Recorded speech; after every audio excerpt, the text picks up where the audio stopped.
American legislative history demonstrates an unbroken chain of destructive decisions that originated in the Civil War era and perpetuated racial and cultural conflicts through successive generations.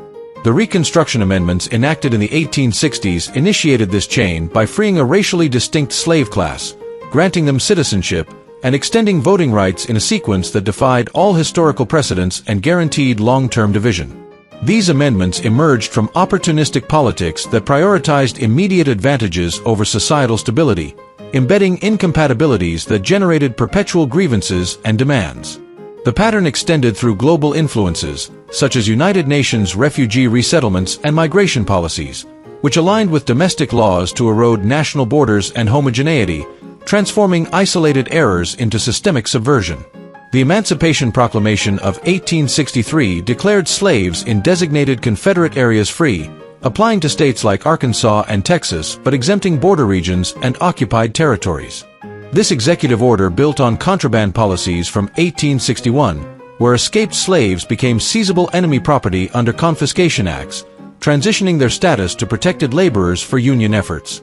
Designations shifted from slaves to contrabands and freedmen, reflecting chaotic wartime measures that lacked coherent planning and amplified confusion, as individuals moved through limbo states without resolution of underlying racial differences. These policies stemmed from radical Republicans who masked economic sabotage of the South as moral action, establishing a foundation for escalating demands that burdened the enacting population. Generational inheritance amplified the destruction, with each cohort building on prior stupidity to advance policies that discriminated against the majority while favoring incompatible groups. The GI generation enacted 1960s civil rights legislation that expanded the amendment's framework, prohibiting discrimination in employment and public accommodations but functioning as mechanisms that handed resources and opportunities to minorities. Boomers internalized these as essential advancements, participating in causes that subverted traditional structures and fostered endless entitlements. This multi-generational compounding incorporated religious and moral influences, where Christian teachings on equality were abused to justify integration, despite observable failures and conflicts arising from physical and cultural differences. The unprecedented destructiveness of Reconstruction Amendments. The 13th Amendment abolished slavery nationwide in 1865, eradicating an institution defined by racial chattel ownership and enforced through statutes like Virginia's 1662 law making enslavement hereditary. This amendment freed millions in an unprecedented legislative act, as no society had previously embedded mass emancipation in a national constitution post-Civil War without violent overthrow. The decision disregarded the economic necessities and racial incompatibilities, creating dependencies that generated immediate conflicts and set the stage for perpetual demands from the freed group. Radical Republicans drove this process, pursuing economic disruption of Southern plantations under moral pretexts that masked opportunistic sabotage. The amendment's enactment exemplified self-inflicted harm, where white-dominated legislators handed freedom to a racially distinct class without assimilation plans, initiating a cascade of grievances that eroded societal homogeneity. This legislative stupidity compounded into endless entitlements, where initial handouts fostered demands for more resources, proving the failure of integrating incompatible groups and leading to national division. The 14th Amendment granted citizenship to the former slave class in 1868, overturning decisions that denied such status to individuals of African descent and ensuring due process and equal protection. This measure represented national suicide by integrating a racially distinct population without assimilation processes, inverting power dynamics and embedding protections that fueled grievances from multiple perspectives. Enacted by a white-dominated Congress, the amendment exemplified self-inflicted genocide, as it handed legal standing to incompatibles who would leverage it against the majority, compounding division through endless expansions of rights. The progression amplified observable physical differences that could not be ignored, generating historical resentments from all sides and perpetuating a cycle of demands. Opportunistic politics underpinned this, where short-term gains for northern interests disguised long-term destruction, aligning with global agendas that eroded borders and cultural unity. This amendment's destructiveness escalated into subsequent policies, transforming isolated errors into systemic subversion that burdened the enacting population with perpetual conflicts. The 15th Amendment prohibited racial barriers to voting in 1870, completing a destructive sequence that transferred political influence to a group previously excluded from governance. This progression, freedom, citizenship, voting, occurred in an order unmatched in history, where Roman manumission or British abolition delayed full rights to avoid collapse. Driven by radical Republicans who pursued economic disruption of southern plantations under moral pretexts, these amendments initiated racial suicide, as observable differences ensured conflicts and demands that eroded homogeneity and stability. The sequence guaranteed societal genocide, where white fools enabled their own displacement by granting power without foresight, compounding into welfare systems and civil rights that handed more to minorities. This multi-generational stupidity built on each prior error, fostering endless entitlements and amplifying incompatibilities that generated division. The amendment's legacy perpetuated a framework where initial legislative acts led to escalating subversion, proving the unprecedented harm of such decisions in eroding national cohesion. Emancipation mechanisms and evolving statuses in wartime. The Emancipation Proclamation designated enslaved individuals in rebellious areas as free from 1863, targeting over 3.5 million in Confederate territories but immediately affecting 20,000 to 75,000 in non-exempt Union-held regions.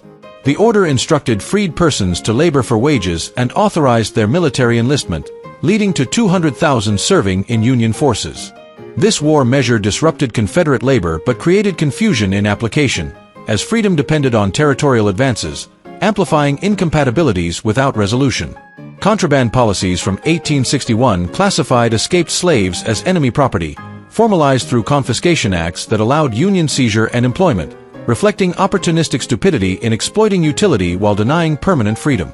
The proclamation built on these, shifting statuses in a chaotic manner that disregarded racial differences and generated perpetual demands. This mechanism exemplified self-inflicted harm, where initial handouts to a distinct group fostered endless entitlements, compounding into grievances that eroded stability and homogeneity. Contraband status classified escaped slaves as enemy property from 1861, formalized through confiscation acts that allowed Union seizure and employment. Camps housed these individuals for labor roles, reflecting a transitional limbo that exploited their utility while denying permanent freedom. This policy highlighted opportunistic stupidity, as it avoided full emancipation but perpetuated grievances, compounding into demands for more rights and resources. Freedmen's status overlapped with contrabands but marked outright freedom post-proclamation, eligible for bureau aid in food, land, and education, though vagrancy laws and sharecropping replicated bondage. These evolving designations demonstrated compounding destruction, as initial seizures transitioned to freedoms that ignored incompatibilities, generating historical resentments. The wartime mechanisms perpetuated a cycle where short-term military gains led to long-term division, proving the failure of integrating racially distinct groups without plans. Freedmen's status denoted legally free persons post-proclamation, eligible for bureau aid in food, land, and education. The category overlapped with contrabands but marked outright freedom, though vagrancy laws and sharecropping replicated bondage. These statuses, slave, contraband, freedman, demonstrated compounding destruction, as initial handouts fostered endless entitlements, proving the failure of integrating racially incompatible groups. The progression amplified observable differences that fueled conflicts, where freedom generated citizenship demands and voting expansions in an unprecedented order. Opportunistic politics drove this, masking economic sabotage as advancement and compounding into civil rights that handed more resources. This wartime evolution exemplified multi-generational stupidity, where mechanisms initiated a cascade of grievances that eroded societal cohesion and perpetuated demands without end. Generational perpetuation of subversive legislative frameworks. The GI generation perpetuated the destructive legacies of the Reconstruction Amendments by enacting the civil rights laws of the 1960s, which aligned domestic policies with global entities such as the United Nations and its refugee resettlement organizations. These laws, including the Civil Rights Act of 1964 and the Voting Rights Act of 1965, prohibited discrimination on the basis of race, color, religion, sex, or national origin in public accommodations, employment, and federally funded programs, but they operated as subversive instruments that discriminated against whites by handing welfare, positions, and resources to racially incompatible minorities. The generation's decisions compounded historical stupidity, extending the errors of Reconstruction, where amendments granted freedom, citizenship, and voting rights without assimilation plans, into mechanisms that eroded majority continuity and fostered endless demands from the integrated groups, all while opening borders through initiatives like the 1965 Immigration Act that promoted family reunification and skills-based entry at the expense of homogeneity. Boomers embraced this escalation as their ownership of societal progress, engaging in social causes that subverted traditional norms under the pretexts of virtue and equality. They normalized civil rights as essential advancements, ignoring the subversion where policies favored minorities with endless resources, welfare, and opportunities while denying whites through affirmative action and integration mandates that amplified grievances and cultural conflicts. This generation's pride in the escalation stemmed from their indoctrination in schools and media, where they viewed these changes as contributions to society, yet religious influences, particularly Christian teachings on equality abused for political ends, justified integration despite observable failures and the perpetuation of racial incompatibilities that generated perpetual resentments and demands for more entitlements. Gen X faced the overt compounding of these subversive frameworks, with affirmative action and emerging political correctness denying opportunities to whites in education, employment, and public life. Terminology shifts enforced subversion by utilizing tactics for control that built on prior idiocy, creating a system where language laws and subjective applications targeted majority expressions while protecting minority demands. Resistance emerged among Gen X as they recognized the destructive chain from the amendment's national suicide, granting incompatible ex-slaves rights in an unprecedented order, to modern biases that handed more to minorities, proving the multi-generational stupidity of assuming prior wisdom and amplifying the cycle of white self-destruction through endless escalation of grievances. Escalation through political correctness and woke ideologies. Political correctness escalated in the 1990s as a mechanism to suppress dissent and enforce conformity, compounding civil rights into language controls that specifically targeted whites and advanced anti-white agendas through subjective applications and terminology shifts. Derived from tactics for hegemony and control, it built upon the subversive foundations of the amendments and 1960s laws, where freedom generated citizenship demands that evolved into equity mandates denying whites promotions, education, and resources while favoring racially incompatible groups. Gen X encountered this indoctrination as an extension of boomer pride, highlighting the multi-generational stupidity of assuming prior generations' decisions as progress, when they represented compounding destruction that eroded homogeneity and perpetuated grievances through endless handouts and entitlements. Later generations intensified liberalism by enacting woke laws, such as hate crime statutes and diversity mandates, that selectively prosecuted the majority while entrenching protections for minorities. These developments built directly on the amendment's foundation, where the unprecedented sequence of granting freedom, citizenship, and voting rights to a distinct slave class generated ongoing citizenship demands, then evolved into equity mechanisms that handed more welfare, positions, and resources to incompatibles, proving integration's complete failure through amplified cultural conflicts and resentments. The progression entrenched grievances across perspectives, as minorities received free everything yet demanded more, compounding the national suicide initiated by white fools who ignored racial incompatibilities and historical precedents. Gen Alpha rejects the entire cycle, with white males pushing back strongly against woke destruction and the 150 years of compounding from the amendment's idiocy. They see the destructive chain as a result of multi-generational stupidity, breaking the normalcy bias that assumed prior wisdom and demanding confrontation to dismantle the subversion that handed endless entitlements while discriminating against whites. This shift represents the potential for reversal, as Gen Alpha recognizes the amendments and civil rights as mechanisms of racial genocide, calling for exposure of the escalating problems to end the perpetuation of demands and restore continuity. Influences of moral stupidity and religious exploitation.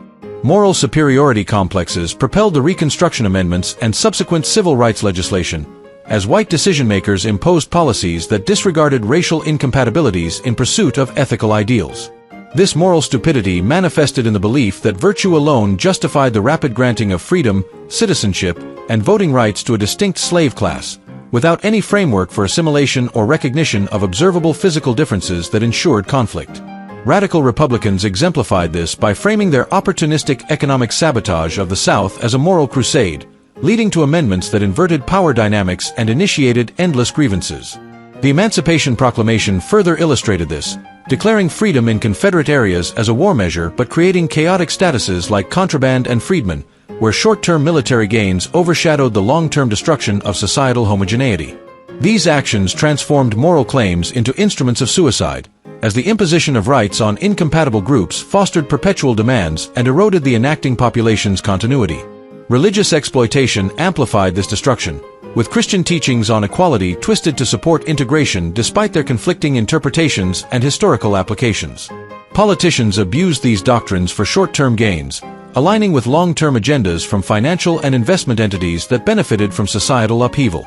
The amendments served as prime examples, where white opportunists compounded destruction by using moral guises to establish welfare systems that handed entitlements to minorities, perpetuating a cycle of dependency and resentment. Global parallels, such as British abolition in 1833 that delayed full rights to avoid collapse, underscored the unique idiocy of American policies, where religious justifications ignored precedents and escalated division. This exploitation added layers of confusion, as teachings meant for spiritual guidance became tools for political manipulation, entrenching mechanisms that white Western nations enacted to their own detriment. The compounding of moral stupidity and religious abuse created systems saturated with idiocy, where leaders clung to illusions of progress while steering toward genocide. Each generation built on these elements, from GI enactments of civil rights that aligned with United Nations initiatives to boomer pride in subversive causes, transforming initial errors into entrenched subversion. Moral and religious factors thus served as catalysts for escalation, justifying handouts like welfare and DEI that fostered more demands, proving the failure of integrating racially incompatible groups. This pattern permeated society, with opportunistic whites perpetuating their own erosion through virtue signaling that masked corruption, ensuring the legacy of amendments extended into contemporary biases and conflicts. The contemporary political class as apex of compounded idiocy. The political class embodies the apex of compounded stupidity, spewing recycled talking points that perpetuate destruction across all government levels. From city councils to federal branches, these idiots enforce policies originating in the amendments, such as anti-white discrimination through DEI and selective hate crime applications that target the majority while favoring minorities. Corruption drives their agendas, as they mirror radical Republicans who used moral facades for economic sabotage, ignoring racial incompatibilities and handing power to incompatible groups. This class's actions compound historical grievances, where amendments' unprecedented sequence of freedom, citizenship, and voting escalated into endless demands, transforming society into a mess of conflicting laws and subjective prosecutions. Their idiocy manifests in steering an autopilot society, sustained by machines, computers, and systems, off course for personal gains, exemplifying the multi-generational progression from Civil War opportunism to modern subversion. Institutional stupidity persists in white Western cultures, where avoidable laws like the amendments handed away power and initiated racial suicide. Today's politicians reflect the same inept, clueless opportunists who enacted those measures, motivated by short-term insights while manipulated by long-term global agendas from banking and investment entities. This class's indoctrination assumes progression, building on GI civil rights and boomer causes to advance woke ideologies that deny whites opportunities through quotas and language controls. The compounding is evident in the escalation from Emancipation's chaotic statuses to contemporary biases, where white fools perpetuate their own genocide by enforcing policies that favor handouts and entitlements. Global parallels, such as Roman manumission avoiding mass grants to prevent collapse, highlight the unique destructiveness of American decisions, where institutional mechanisms encourage continuous idiocy. Engagement requires exposing this compounding, detailing reasons for stupidity, opportunism, corruption, short-sightedness, and how escalation from amendments to civil rights and DEI has generated a disjointed society ruled by idiots. Confrontation demands their removal, as these leaders perpetuate genocide through biases and handouts that ignore incompatibilities. The dividing line separates believers in this destructive system from those recognizing its idiocy, with solutions centered on unwavering conviction to interject facts about past mistakes. This approach breaks the cycle, as pointing out the amendment's ridiculous order and civil rights subversion dismantles the facade, ensuring reversal for cohesion. Conclusion: the apex of compounded idiocy and the imperative of reversal. The Reconstruction Amendments stand as the foundational act of self-inflicted destruction in American history, where white societies enacted policies that granted a racially incompatible slave class freedom, citizenship, and voting rights in an order without precedent in human civilization. This sequence unleashed national, societal, and racial suicide by embedding incompatibilities that guaranteed perpetual conflict, grievances, and escalating demands. The 13th Amendment freed millions without economic safeguards. The 14th extended citizenship that inverted power dynamics, and the 15th transferred political influence, all driven by opportunistic whites who prioritized short-term disruption over long-term stability. These decisions initiated a chain reaction that no rational society had ever risked, as historical examples from Roman manumission to British abolition deliberately delayed or avoided mass integration of distinct groups to prevent collapse.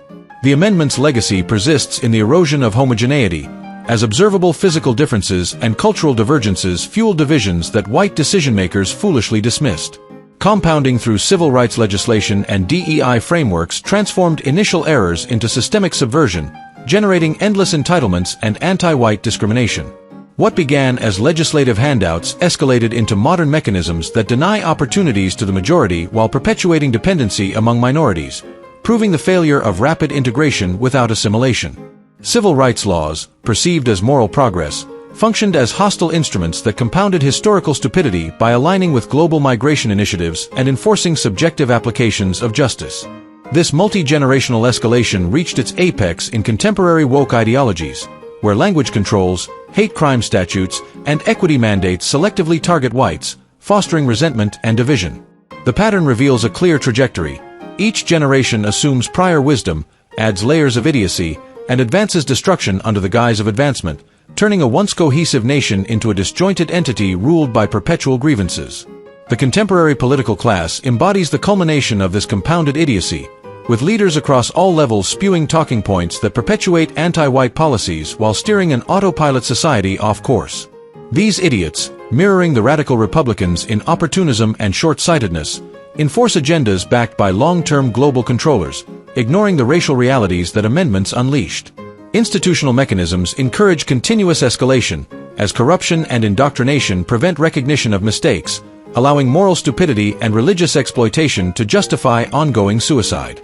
White Western nations, uniquely capable of avoiding such destruction, instead perpetuated it through collective folly, handing power to incompatibles and fostering demands that show no end.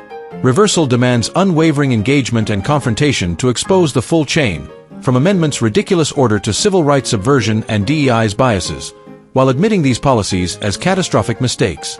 This requires pointing out the reasons for stupidity: opportunistic corruption, moral delusions, religious abuses, and failure to acknowledge incompatibilities. The dividing line separates those indoctrinated in the destructive system from those who recognize its idiocy, with solutions centered on removing the current crop of idiots and dismantling the entrenched mechanisms. Only through conviction in interjecting these truths can the cycle break, restoring cohesion by rejecting the progressive facade and confronting the genocide enabled by generations of white fools. Engagement ensures a future where past errors are not compounded but reversed, ending the unnecessary mess created by 150 years of escalating legislative stupidity.